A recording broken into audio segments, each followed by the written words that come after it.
Okay, welcome back. This is COM 1160, week 3, video number 3. In this video, we're going to focus on the references list and how to actually create a references list. So on the screen, I just have that sample references page that we looked at the last time. And if you recall, I said that each item that was consulted in creating this particular assignment has an entry on the references page. What you include in these individual references is going to vary depending on what sort of resource it is that you're using.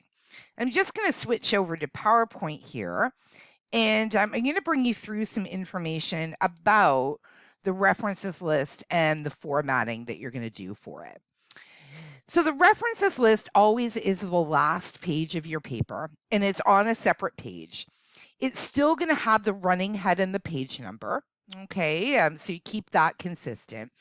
And it's going to appear in alphabetical order. Okay, so it's not the order in which you use the material, it's in alphabetical order. You must have, and this is really important, you must have an entry for every resource that you've consulted. This is one of the things that protects you against an accusation of academic dishonesty. So every book, every article, every website, anything that you pulled information from will need to have an entry on this references page. Each different type of material that you're looking at has a specific pattern that's used. There is something called the APA Handbook, which is a big book, big reference book that the APA, the American Psychological Association, puts out every few years with information about how to cite or how to reference any sources that you're looking at. And they literally cover everything from TV shows to radio interviews to books to articles. There's hundreds of different patterns. I think that might be what intimidates a lot of people, especially if they're just flipping through the MLA handbook or they're looking on the web.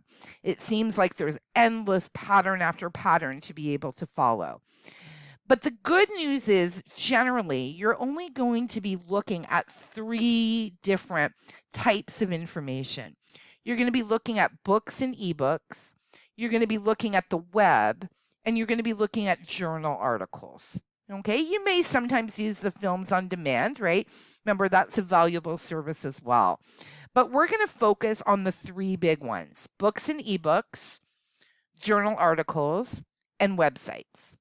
Okay, books and ebooks are actually pretty easy to do, and they follow this particular pattern.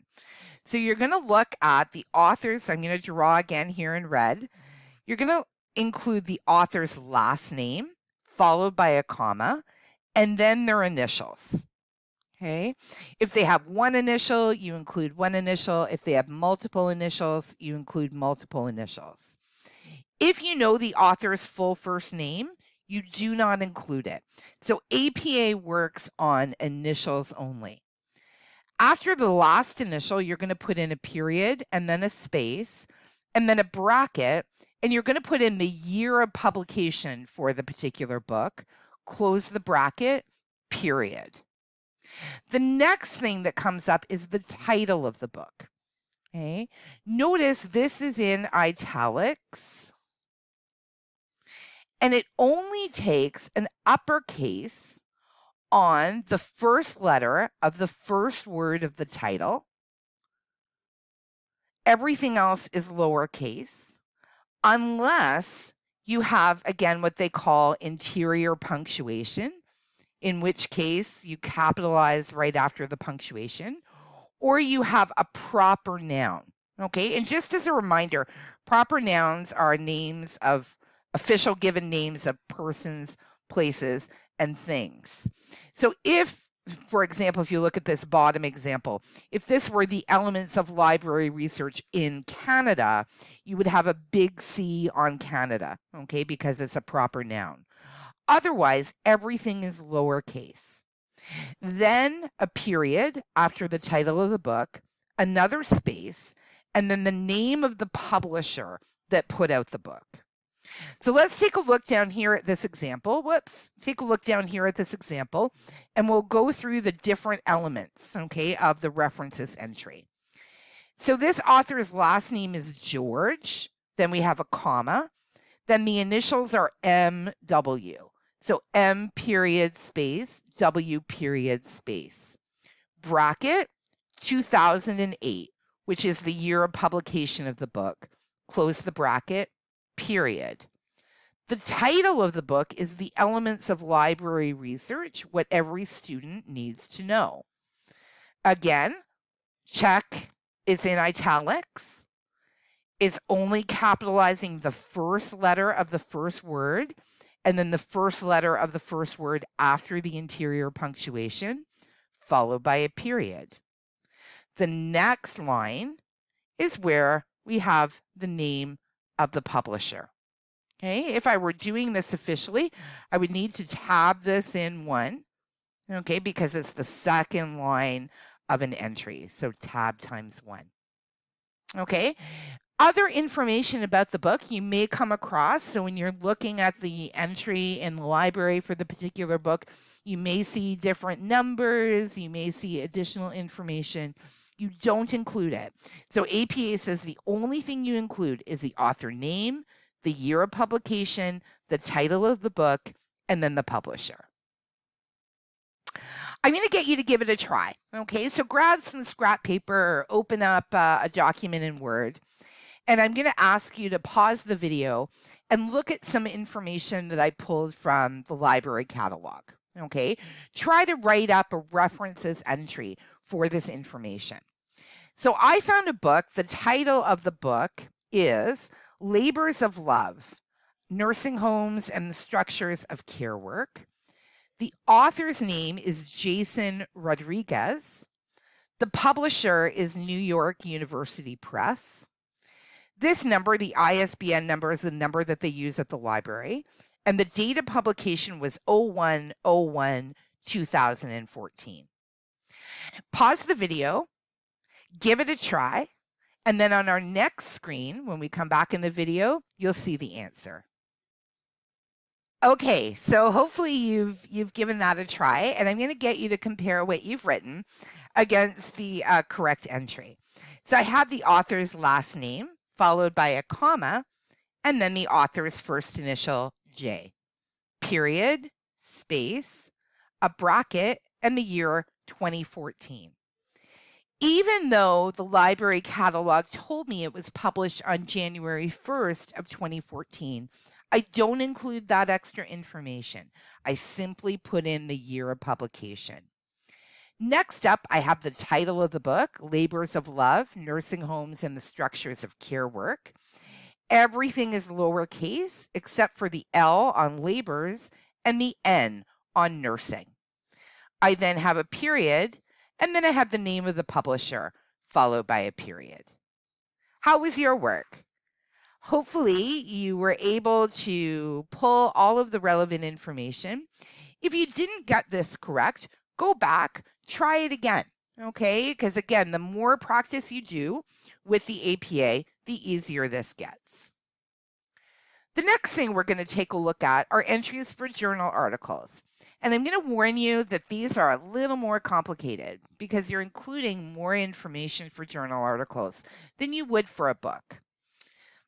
This is, on this screen, an actual entry for a journal article. And the graphic shows you what the different parts are. Let's go through these different parts, okay? And you'll see what they are. The author's last name is indicated, followed by a comma, and then the first initial, followed by a period. If I had additional authors here, I would include a comma after the period, and then I would include the last name and the initials of the additional authors, and I would use an ampersand, the and sign, before my final author. I then have a bracket, and I have the year of publication of that particular journal article. Again, just the year. You don't need to include the month or the date or anything else. Then I have a period. Okay. Next up is the actual title of the article. Okay, so remember each article has its own title. This particular article was titled T: Hydration and Other Health Benefits. The article title is just in regular print. Okay, so notice it's not bold, not italics, just plain print. It only takes a capital on the first word of the title. It follows the same rules as we did for books. So if there's interior punctuation in there, we've got a colon here. The next letter to appear takes a capital. Okay. The only other time I would use a capital is, again, if I had a proper noun. So again, if I had Canada or Trinidad or Japan, those kind of things I would capitalize, but otherwise I keep it all lowercase. Then a period after the article title. Okay. The next thing up is the name of the journal. Okay. And the name of the journal is different than the title of the article. Okay, so journal title is different than article title. Journal title is the name of the publication. Okay, so if you're confused at all between the two, think of it this way. When you get a magazine, the magazine is called the same thing every month. So say, for example, I'll pick something silly. You get a Cosmopolitan magazine. Okay, every month that magazine comes out. The title is Cosmopolitan, but the different articles within the magazine have different titles each month. Okay. Primary Healthcare is the name of the journal, so it's equivalent to Cosmopolitan. Every time this journal publishes, they use that same title. So our title of our journal here is Primary Healthcare. Notice this is in italics, and it also takes a capital letter on each word in the journal title, unless you have those little baby words, those prepositions and conjunctions. So of, the, and, to, any of those small words that were taught, I don't know, way back in grade 1, that you don't capitalize, those go lowercase. Okay. Next thing up is a comma this time. Okay. Then I have some numbers here. Okay. The first number, 26, in this example, is the volume number. Then there's a bracket. I have 8 in here. That number refers to the issue. Okay. Volume and issue are always listed when you look up. I'm just going to write here, volume and issue are always listed whenever you look up an article. Okay. Now, the volume number, right, will be anywhere from 1 to who knows. Okay. The volume number corresponds to the year of publication of that particular journal. So, just for curiosity's sake, this is volume number 26. What that means is that in the year 2016, this journal was in its 26th year of publication. Okay, so it relates to the year of publication. The issue relates to the period within the year in which that particular journal published. And that'll be a number from 1 to who knows. Okay. If a journal, whoops, I'm having real trouble making a question mark here. You guys must be laughing at me. If that journal, let's say, publishes every month, you'd see an issue somewhere between 1 and 12. But different journals publish on different schedules. So some only publish every 4 months, some publish every week. Okay, they're all a little bit different. Just, it's not really important that you know the difference between volume and issue. It's just sort of good to know because then you can see how long a journal has been around. But really what you got to do is just make sure that you're keeping them in the right order. Notice as well, okay, there's some funky stuff going on with the formatting. So the volume number is in italics, but the issue number is just plain text. Okay, then I put in another comma. Because this is my second line, I'm doing my tabbing in. Okay, so I'm indenting in. And then I have a series of numbers here, 34-42. This is the page range. So it means the article started on page number 34 and it concluded on page number 42. Then I have a period. Okay, this next thing I have is what's called a DOI. Okay, and a DOI stands for direct object.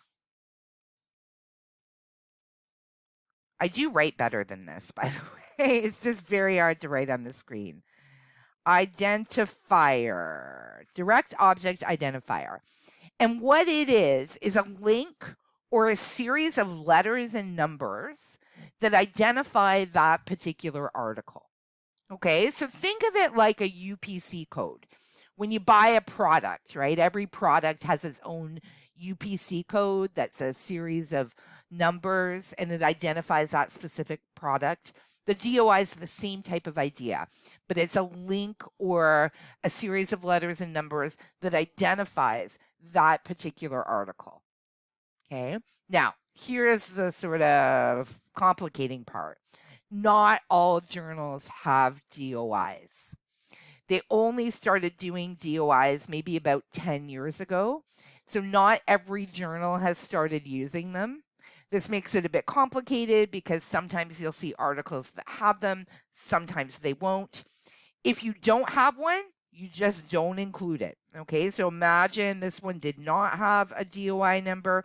We would just end right after the page range with a period. If you do have a DOI number, then you include it. Okay, so a lot to keep track of, right, in terms of what you're going to do and what you're going to include for a journal article. Now it's time to give it a try. Okay, so I'm going to ask you to pause the video, just like you did for the book, and try to create a references entry based on the following information. So I found an article, and the title of the article is How the Economics of Dental Assisting is Impacting Your Practice. There's only one author, and the author's name is Joanne Dolly. The source, okay, which is where the article comes from, is from a journal called Dental Economics. It published in April 2020, so it's a brand new article. The volume number is 110. The issue number is 4.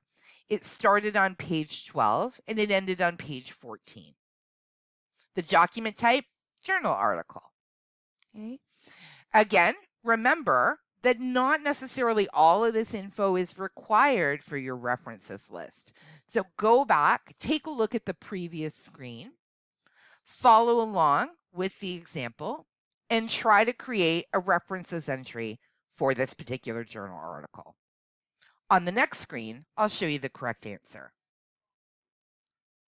Okay, so now it's time to compare your answer. Here's the references entry for the article. So I have the author's last name and the author's first initial.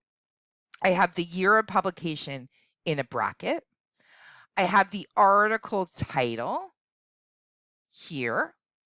I then have the name of the journal, Dental Economics, and notice again it's in italics, and I'm using uppercase letters on each of the words, followed by a comma.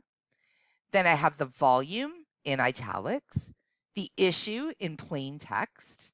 Whoops, oh, here we go. Whoops, I gave you a preview of the next slide. And then the page range, okay, which is 12 to 14, followed by a period.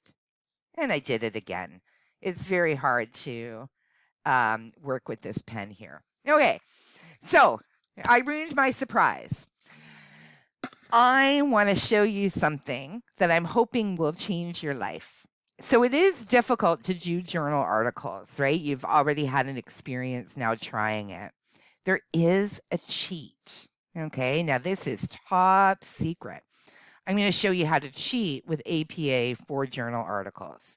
And to do that, I'm going to simply go into the library webpage, So I will just pull that up and we will take a look. And I will show you the easiest way to do your APA. So I'm going to go here. Now I am on the library main page. I'm going to click on databases, view A to Z databases list. I'm going to click on E for EBSCO. I'm going to go down here to the one you're familiar with, EBSCO All Databases. I'm going to log in so it knows who I am. There we go. EBSCO Host Web. Okay, I'm going to select and then deselect. This time I'm going to go in and I'm just going to pick one just so I can make my search a little bit faster. So I'm going to pick Health Source Nursing Academic Edition. I'm going to click continue so that I can get to the search screen. Here we are. Okay, I'm just going to throw in a random search term. So I'll just put in fibroids. Okay. And again, remember, I want to limit to full text, so I'm only getting those articles that I can immediately pull. Okay, so here are my results. Now, again, if I were doing this research seriously, I would want to, take a look and make sure that I'm only picking those articles that I can understand. But let me just pick this one. Okay, so the article title is a retrospective study of ultrasound-guided, high-intensity focused ultrasound ablation for multiple uterine fibroids in South Africa. Okay, sounds like an interesting article. If I were looking at the article, I'd be in PDF full text. So here comes the actual content of the article, just like when you did the research assignment. But this time, I'm going to do something a little sneaky. I'm going to go over here to the side, and what I want to look for is this icon that looks like a yellow page. Okay, this thing is magic. When I click on the yellow page, I get another screen. And the other screen gives me all sorts of different, because there's many different bibliographic formats. Remember, ours is APA, though. It gives me the actual format of the APA references entry for the article. Okay, so look at how nice. What it's done is it's identified all the authors for me, so I don't have to copy any of that down. It's got the title in there. It has all my numbers in all the right places. This is such a time saver. In order to use this, what I'm going to do, like I said, instead of like copying it out by hand and then going back and typing it in, I'm going to cheat a little bit. So I'm pressing Control C right now. I know you can't see anything on the screen, but I press Control C to copy. Then what I'm going to do is I'm going to go into my references page. Okay. And I'm going to position the cursor over at the side. I'm going to hit Enter. Okay, to create another line. And then what I'm going to do is I'm going to go over here to paste. Okay, and I want to be careful with this step because I don't want to paste in the HTML and all the background and everything. That's a nightmare to get rid of. So what I'm going to do is I'm going to go down to Paste Special, and I'm going to click Unformatted Text. I hit OK, and then all of a sudden, it's copied everything from the computer. This is genius, okay? It saves so much time. I do have to look at what I've copied here, though, to be able to do the formatting, okay? So I double check authors look good, year looks good, title of the article looks good. Look at even capitalized South Africa for me. It knows that's a proper name. Next up is the name of my journal. So remember, that has to go into italics. So I'm just going to highlight it and change it to italics. Then I have my volume. I know that needs to be in italics, so I'm going to change that over to italics as well. The last thing I need to worry about is the indenting. Okay, and again, this is a little tricky because you're not going to actually see what I'm doing on the keyboard. But what I'm going to do is I'm going to hit, you'll probably, the microphone will pick this up. I'm going to hit Enter one time and nothing happens. Okay, that's okay. I'm just telling the computer, this is my next line. Then I'm going to hit tab and it moves it over, okay, to the right margin. Then I'm going to put my cursor on the next line and I'm going to hit tab and it moves everything over. Okay, and in 2 or 3 minutes, I have a perfectly formatted entry for a journal article. Okay, easy, easy. Practice it a little bit, okay, just so that you get the hang of it to be able to copy it and then paste it. But this will save you so many headaches, okay? Like I said, you still need to know what the different elements are so that you can do the formatting correctly, but you don't have to worry about doing all sorts of copying. Okay, now that I've shown you the secret and the cheat, we're going to move to websites. Websites, unfortunately, there's no cheat for that. We do have to do that the old-fashioned way. But again, the good news is they're pretty easy. Okay, so websites are a bit different because some of them have what's called a corporate author. And a corporate author would be a company or an organization that puts out the information. Sometimes websites have an actual individual or individuals that have written the content for the website. So you have to look on the website that you're using and determine, is it a company or a corporation or an organization putting out this information, or is it an individual? And I've given you 2 examples here. Okay, this first one, the author is the Minnesota Department of Health. Okay. If it were Niagara College, I would put in Niagara College. If it were Harvard University, I would put in Harvard University. If it were the Canadian Cancer Society, I would put that in as my author, okay, followed by a period. Then I'm going to have a bracket, okay, and this is where my date goes. Now, I have 2 different examples up here for you here, just to show you the difference. Some websites will not have a date on them. Okay, so you may hunt far and wide and not be able to see a date at all. If that's the case, you're going to put in N period, D period to stand in for no date. Okay. If you have a date, you're going to include as much information as you can. The first thing you're going to include is the year, then a comma, then the actual month and date if you have it. If you don't have it, if it's just a year, you would just finish at the end of the year and close that bracket there, okay, followed by a period. Then we have the actual title of the web page that we're looking at.